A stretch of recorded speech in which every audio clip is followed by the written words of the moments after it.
Hey, welcome back. It's Robert with Hush Performance. Today we're at Kristina's very first event. We're at IFO Bakersfield. IFO stands for Import Face Off. They've been running this series for almost probably 2 decades now. Prepping Kristina's car to get teched in. Wow, dude, we were just setting up today. And I told myself too, there was an 8487 that came in the junkyard, and I've been wanting to get that replacement motor mount bracket because I had to modify the Integra one. So here we are, check this out. He opens the hood and the first thing I notice is that the engine's hanging down. This is a no-go for us right now. We are out of the race. We haven't even started yet. Every time we try to go racing with Mark, something happens, man. At an actual event, because when we're gonna test them too, yeah, it's fine. No problem. Actual event, wow. So if you guys seen my how-to on how to do this, I tell you what not to do, and that's to modify this motor mount down there. And oh my goodness, I don't know what I'm gonna do to fix this right now. And I was turning right now, and I was like, why does it feel like that? It felt like on its face, you know, like it felt like it was caught up on axles. No, maybe that alternator was dragging. No, it's lots of room. But I think because it's pulling on the axle, and when I was turning, it was like it felt weird. I was like, it feels a little weird.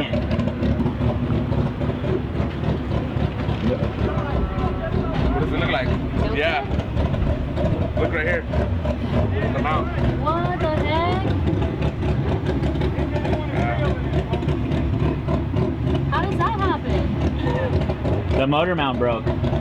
That means it had been breaking, and just so happens just the drive over here was enough to jiggle it broken. Because he said when he was pulling it out he was having troubles. Dang, all them bumpy California roads. It's here. That's good. The fenders were on in the photos. What we're here for is this engine mount right here. It looks like it's pretty easy to get to, so I think what I'm gonna do is remove this mount here. I know the engine's gonna drop, but it looks like there's still gonna be plenty of room for me to get my arm in there. With this bumper off, it will probably be that much easier. There it is. This is what took us out of the race. It really wasn't that bad to get out. I should have came and got it. But now I know that you can get it off the motor, let the engine hang. It wasn't too bad. It's easy, guys. Don't sweat it. We are preparing our Civic mount. This is what we should have used to begin with. This right here is some material we took out, and could end up and eventually end us up in the same situation. This gusset that's there from the factory hits the timing belt cover, and because the engine is in the car, I can't see exactly what modification I need, and we are so short on time. I need to get this engine just placed. I hate the fact that we just don't have much time. But I did use a bandsaw to cut this, so if you find yourself in a situation, bandsaws is a great tool to use for this.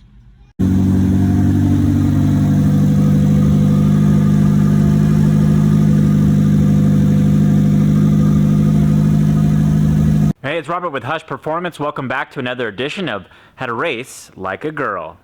You've been following along. Kristina's been doing great, but we need to figure out something for a two-step. And as she gets more familiar with the car, she is now starting to understand the technologies that have been created, that all of us in the industry have implemented in our race cars to just better what it is that we're doing out there. And I had to reach out to some of my old school buddies. Hey guys, what were you doing in the OBD0 era before programmable ECUs were available? Most of them are going to mention the MSD6AL. We ended up getting one. And with the MSD6AL, there's also a programmable two-step that can be integrated into that system.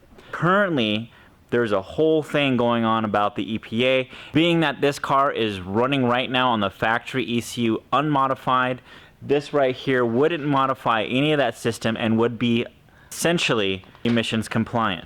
A huge upgrade on its own would be an intake tube. When we pulled this engine out of the junkyard, That's something I forgot to grab. I wanted the factory air tube and air box in here, but I did know that we were going to upgrade the intake system or possibly turbocharge the car at some point, so I wasn't too worried about it now. And finding these cars in the junkyard, as any one of you with these vehicles know, it's difficult. So where I'm going to mount this MSD box, it's rather large. I'm thinking maybe in the factory air box location as of right now. I could already see in the future that if I'm running an air tube around here, all that's going to do is just get in the way, just like this air box is. So I may end up eventually moving it into where the battery's at, but that means I'm moving the battery also, which means that's going to be another part that I'm going to have to make. And because I have the means, I'm going to build some kind of plate that's going to hold this. We do have a CNC plasma machine by Torchmate right here in the shop, so I'll be able to cut this out. I do have a hydraulic press brake over there as well, so it could be a nice little part and maybe something that you guys can use in the future. You can see what we're working with over here. This thing is big. It's looking like we could, if we wanted to, just mount it right there, but then we're only working with 2 bolts in our wiring harness. Still has to clear a lot of things right there.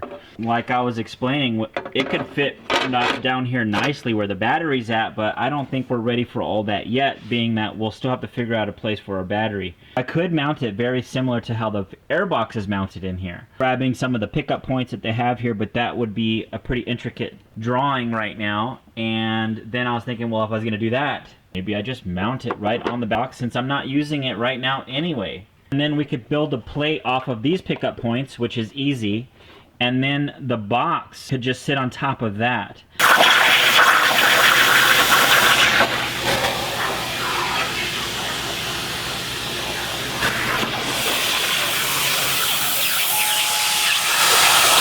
3 attempts later, we finally have something that we are proud of, and you can see that I painted it and then I added some rib nuts here so that we can mount the MSD to it. My idea here is that the airbox is already shock resistant there using the rubber bushings. Now we have the 2-step to figure out where we're going to put it. The hood does close and clear our MSD box here. Now it's time to wire this bad boy, and what we have to do now, I'm not entirely excited about. We're going to have to tap into the distributor. I want to attempt to make this thing look as OEM as possible. What MSD does is it charges the coil faster than the stock ignition can, and also sends a lot more spark through the wires. Looking for the wiring diagram for this thing, pulled up all kinds of old school Honda Tech threads, and a lot of the comments were about how much they hated it. But when I'm looking at all the pictures of their installs, it's just thrown in there. They didn't really take the time that we are, and that's probably what's really going on. I'm either lack of understanding, lack of knowledge, or lack of patience. And from the installs I've seen on the MSDs, I'm going to say lack of patience. They just want to throw it on and go race right away, and then they have nothing but problems. But I was able to find a wiring diagram specific to the Honda. It took me a few hours actually to find that one, so I'll link a description down below for anyone of you guys that are looking for this particular diagram. This install isn't for the faint of heart if you want it to look like I'm trying to do. The 2-step controller is starting to come out pretty clean here. There was a lot of wire there that they give you to work with, and I shortened it up. What you're seeing took exactly as long as it looks like. As I'm working around routing how I think I want it, it's starting to clean up. This is a section I still have to run into the car. And so now I'm going to be working on the switch, and that's going to activate our 2-step module. Switch that I was able to find locally at the local Napa. I actually went to a race shop thinking they were going to have like a push button switch. They didn't. They sent me to Napa, and this is what they had. So now I'm trying to figure out where to put this. Well, this car was not equipped with air conditioning. We had the AC plug, install all the hardware, but I'm going to use this area, but the switch doesn't fit in there. Something up. It took me about an hour to draw this thing, and now I'm printing it out, so I'll show you what we came up with. And I have maybe less than a year of experience. We do have a 3D printer right here, so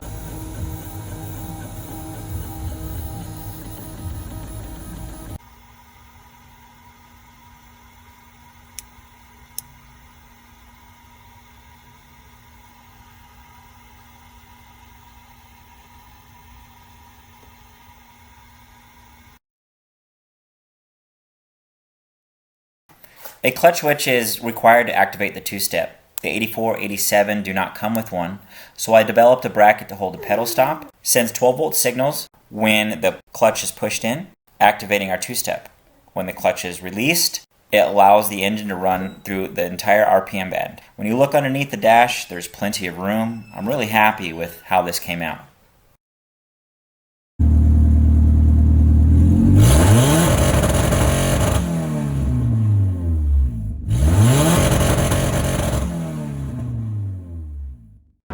Okay, it's been 3-4 weeks, something like that. Did you think you forgot how to race? I'm hoping that it's muscle memory now, but can't be too overconfident. So I'll just try to, while I wait, just practice the movements and hope I remember what I'm doing.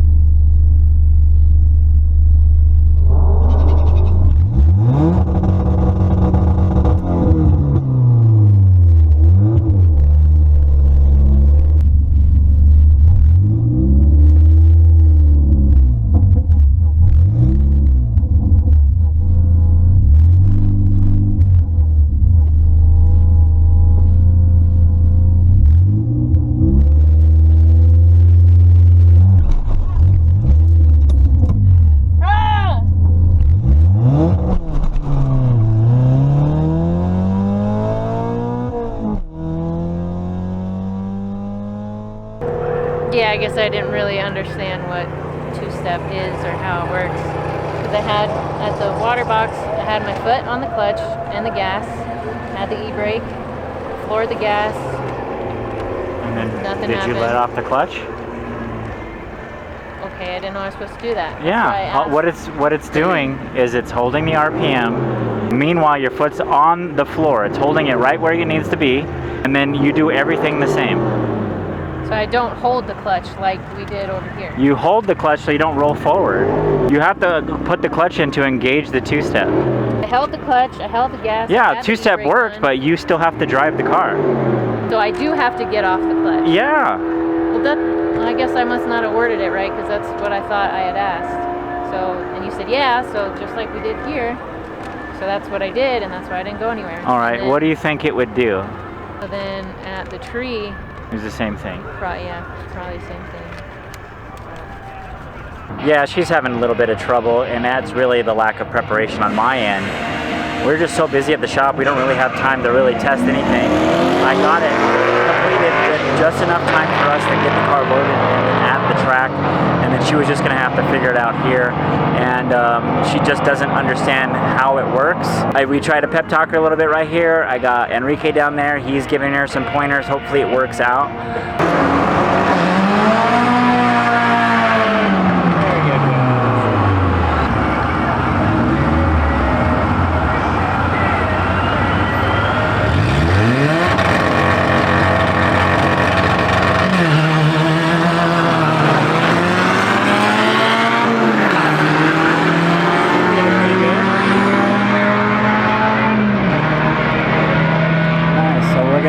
The air pressure up a little bit on that one. Nice. She did better that one. Yeah, much better. Did you pepper? Did you? Oh yeah, I did. I made sure. I was like, all right, Kristina, look, you gotta get down there. We gotta get a 16 for sure today. Like no BS, no nothing. You're the best. She's like, oh, thank you, and all this stuff, but she was so nervous still, though. Yeah, I feel so but she bad. did good there. I think she got the nerves off. But yeah, she did decent burnout.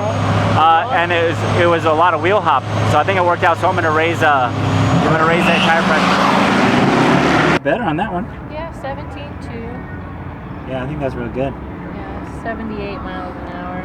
So not. Yeah. So do you get it now a little bit? For the two-step, like I would get the first crescent, and then do the e-brake and start revving, and then I'd slowly let off the e-brake. You can still do that. That's what I was trying to do, and I haven't gotten it yet. So I must not have taken my foot off the clutch or something, because it it wasn't going. Like I'd e-brake and I almost took it all the way off, and I'm like, I'm not going anywhere. But I think I still had the clutch in, so then the two-step was still on, so I wasn't going forward.